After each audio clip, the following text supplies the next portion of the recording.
I think we should just get right into it, and we should just go right into the story about the Bat and the Cat and this trailer from Warner Brothers. And this article is from Cosmic Book News, and it's from Will Harrigan. And we'll only read part of this because most of it's we're just going to talk about what we thought of the trailer. Because I know you and Shane both messaged me about this. So I think Shane is sad that he can't be here to talk about it today. But this article says, The Batman, the Bat, and the Cat trailer is here. It says, Warner Brothers Pictures has released a new trailer for Matt Reeves' The Batman with, quote, The Bat and the Cat, featuring Robert Pattinson and Zoe Kravitz. It's actually the whole cast, but they're the most predominantly featured here. It says, vengeance equals justice for both Bat and the Cat. Watch the new trailer from The Batman down below, blah, blah, blah. We go down here and it says this, and then this is just the synopsis for the movie. So we don't really need to talk a lot about this article. I just want to know your thoughts, either, both of you, on he might have more to say than you. You saw it though, right? She saw it. I saw it. What did you think of the trailer? I loved it. I thought it was the best out of everyone that I've seen Out so of all- far. And it looked more promising than anything that Chris Nolan did with Batman in the Frame, to me. Really? Oh, absolutely. In what way? Again, my complete British bias comes into play here. I don't think that Brits know how to use a camera. I don't think they know how to film anything. And I think that He doesn't know how to film action scenes. I know that. That's true. That's true. My favorite is still, and we're going to get slightly off topic for a second. There's a scene in The Dark Knight where the Joker is having his standoff with Rachel, and he says, like, a little spunk in you. I like that. And and Batman says, you're going to love me. And he literally appears from out of nowhere. There's no geography to the scene whatsoever. He's just kind of there and the Joker's in the middle of this large, like, banquet hall. And he just appears and there's no real explanation as to how the hell he got there. That's so true. I know exactly the scene you're talking about, but I never thought about that. It says he's like, I'm like, where did he, like, there should have at least, all they would have had to do too is get like an insert shot of him, like, somehow he got to the roof and he grappling hooked down, but they don't, he just appears there. Granted, Nolan's was far more story focused than he was action focused in his movies, though I do appreciate the use of practical effects, flipping the truck with the wire. So there's a lot of it that I did like, but I do think you're probably right that he has that Reeves is a little bit more distinguished behind the camera, at least in this context. And despite all the praise that Chris Nolan gets as a filmmaker, I think that Matt Reeves is actually bringing some sort of auteur sensibility to this. Like, it seems like he has a genuine perspective.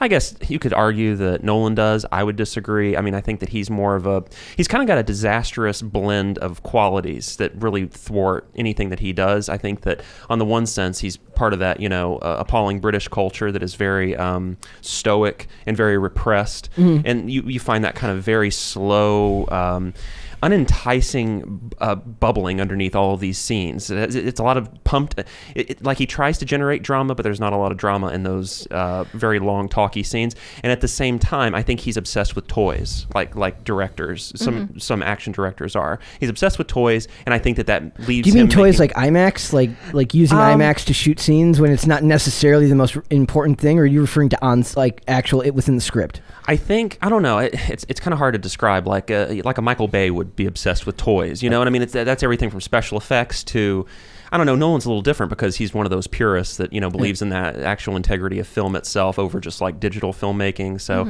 he's kind of a weird case in that sense. But I suffice it to say, I think that Matt Reeves' movie is going to it's going to have perspective, and it's going to have some, what's the right word? It's going to have some idiosyncrasy. Okay. Yeah. Something unique about it that's really going to make it stand out. One thing I thought, the first thing I noticed off the bat is that he managed to make a trailer at a pace that was far different than the other two, and it still worked. Meaning that he did not keep that same slow plodding pace that he was kind of tethered to using the Nirvana song that he did in the previous trailer. This one is pretty fast-paced from start to finish. Another thing to be commended is just how little of the actual movie you get from watching these trailers, meaning that it's not spoiling almost anything when you're watching it. Like, there's nothing that I saw in there that would give away a great amount about what the script is. I hated the line at the beginning with the lady talking about philanthropy. I hated. I was like, your family used to do a lot of philanthropy, and he's like, as far as I'm concerned, you're not doing anything. If I was Bruce Wayne, I'd be like, what's your point? I don't know you shit. Okay, F off. Like that's just me. Like, I hated that line. I love the orange hue, which does remind me of Nolan in Batman Begins, but that was a tone that they lost in the like. One thing I loved about Batman Begins was that it felt like a comic book movie in environment, meaning that Gotham looked like its own city. Unique to itself, with the way the tenement buildings were shot, the way that it almost looked like there was layered effects over it to make it look more like gauzy in the way that the like almost like a Gaussian filter over the camera that made the buildings look less realistic, to go with the rain and the orange tone that movie had, which was then abandoned in The Dark Knight, The Dark Knight Rises, when it basically just looks like Gotham being, Chicago or New York City or Philadelphia standing in for Gotham City. And I feel like they lost that. I think my favorite part is I do think that all three of the actors that you heard the most from in there deliver their lines with a lot of charisma. Paul Dano's voice is perfect. Yes, absolutely perfect. Yeah. And Robert Pattinson's is understated and not over the top. Though I did like Batman. I did like Batfleck with the voice changer, because I did always think it's ridiculous that he would keep the changed voice from scene to scene. He changes his voice when he's talking in the Batman suit, and then he talks in a regular voice. Like Bale's voice would go out on him regularly from having to huff when he spoke. He sounded ridiculous. Yes, he did. He sounded like that's the most unexcusable thing about that whole trilogy is it's like, how did he ever let somebody get away with that voice? Yeah. And seeing this trailer, I'm just like, wow, just in that one line reading or two line readings that Robert Pattinson has as Batman, I was really excited. He just like, I don't know, Pattinson's proven himself to be a really game actor when it comes to, He like spent he went the opposite way of like a Kristen Stewart. Like after he did the Twilight series, he said, I'm not going to, he made a point to do under like low budget indie and Auteur work. Oh, but she has too. It's just not. It's not any good. She's just not any good at it. Well, yeah, she would have been. She would have been better going the other direction and just leaning into it and being just a Hollywood actress. But both of them seemed like they wanted to get away from that. That role in a way that Daniel Radcliffe is still trying to do that. He's like in honest trailers for all his movies. They're like Daniel Radcliffe like comes into his own as like a perfectly all right guy or all right actor. Like he wants to be more, but he's just not quite there. I also loved, what was the other? Oh, the line, "You lied to me, Alfred." That worries me. I'm wondering if they're going to make his dad like a bad guy. If they're going to if we're going to find out that Bruce's dad was somehow like corrupt. A corrupt philanthropist? Because they bring up philanthropy at the beginning, and then there's a line about "you lied to me, Alfred." I don't know what that would be other than something from his past, right?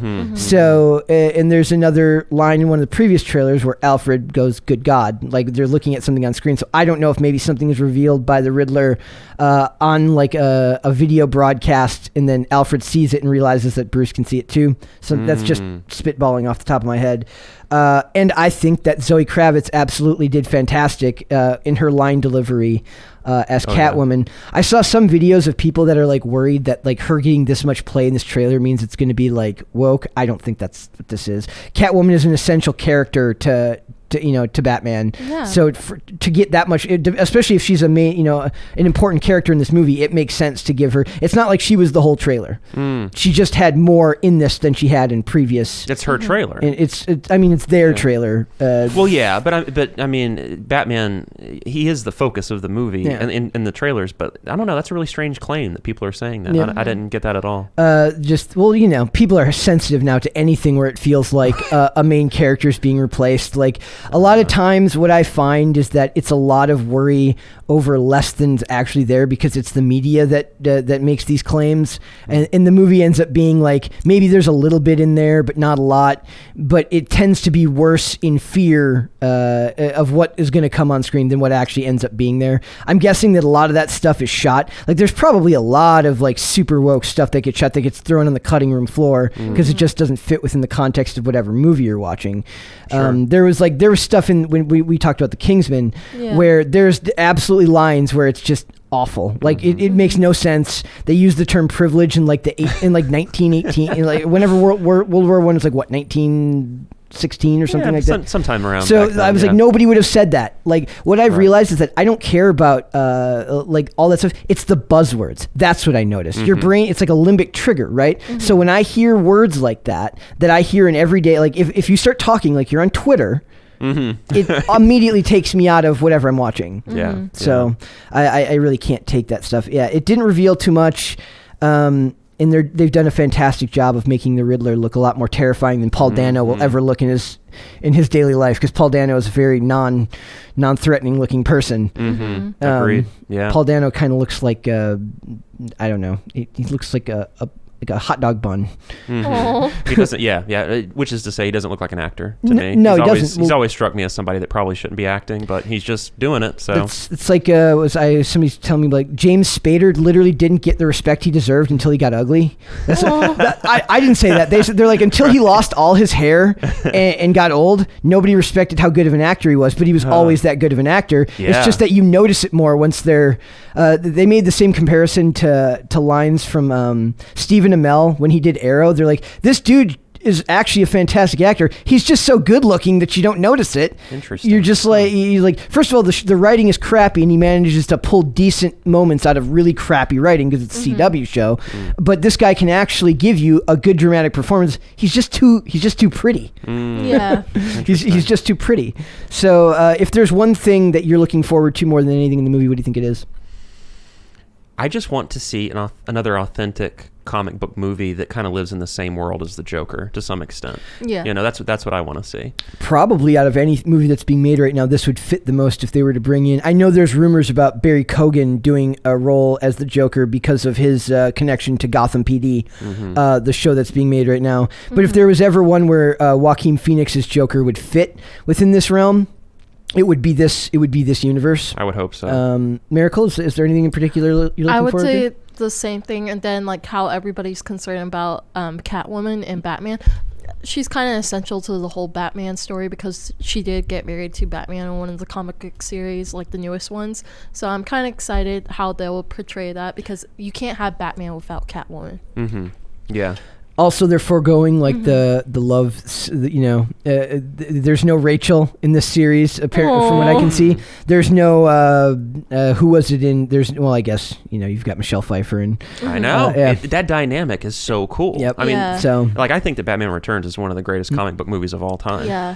And to think of them, tactfully and interestingly reviving that kind of dynamic between a hero and a villain is really cool. And I love Zoe Kravitz, and I've been so impressed by Robert Pattinson and some of the work that he's done. Yeah. So yeah, I got high hopes for this, and I have no hopes for good comic book movies. Even though I loved that last Spider-Man movie. Yep. I really loved it. Yep. There's is there any that I'm really looking forward to? Morbius. That's more like in a world of like comic book movies that are just kind of bleh.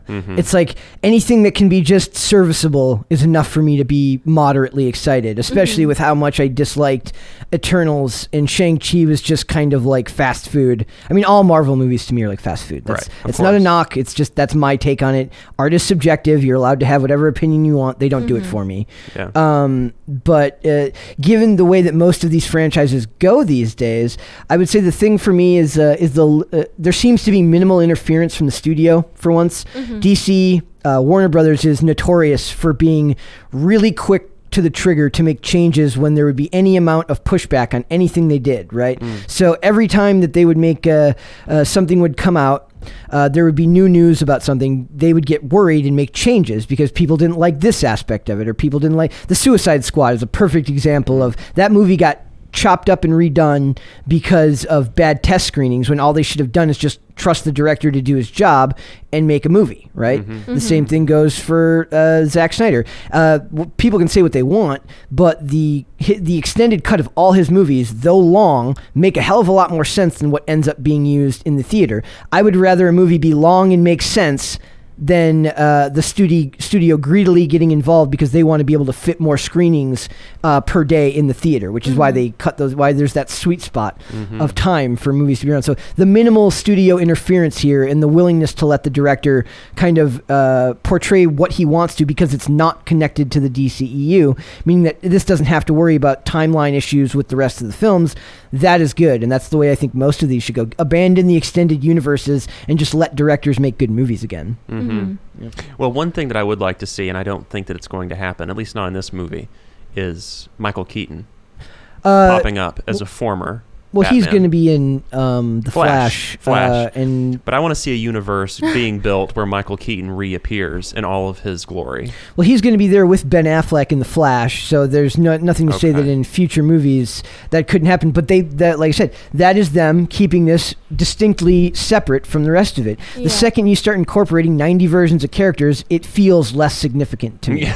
Like there's no stakes to any of it. So, but Spider-Man pulled it off. The most recent one. That is like, listen, that's a rare example of that being able to work, right? Like, Spider-Man is kind of quirky to begin with. Batman isn't really quirky. Like, I don't need to see how 4 different brooding actors brood. Like, I can see 3 different types of quirky and be like, wow, cool. I don't need to see how Michael Keaton broody Batman is different from Ben Affleck broody Batman, which is different from Christian